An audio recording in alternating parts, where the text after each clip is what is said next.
दरम्यान सुनेत्रा पवार यांचं नाव पुढे आल्यानंतर महायुतीतही त्याबाबतीत प्रतिक्रिया उमटू लागलेल्या आहेत। भारतीय जनता पार्टी या संपूर्ण प्रकरणावर तूर्त गप्प असली तरी शिवसेनेनं भूमिका घेतली आणि सुनेत्रा पवार यांचं स्वागत करायची त्यांची वक्तव्य येऊ लागली आहेत।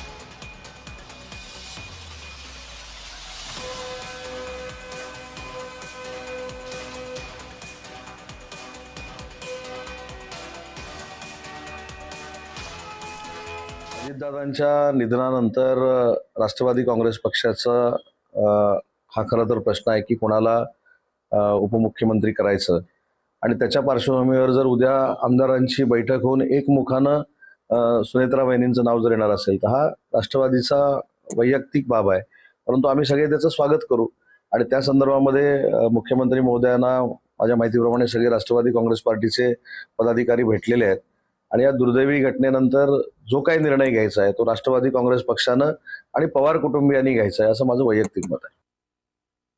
दादांच्या जाण्यामुळे जी काही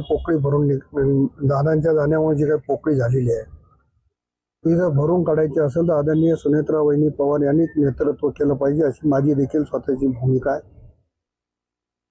आणि शेवटी पक्ष एक संघ चालवायचा। शेवटी महाराष्ट्रामध्ये दादांनी जे कार्यकर्ते जपले त्यांना सगळ्यांना सांभाळून घ्यायचं। वहिनीवर दुःख जरी असेल, दुःखाचा डोंगर जरी असेल तर त्यांनी स्वतः या महाराष्ट्राचं नेतृत्व करावं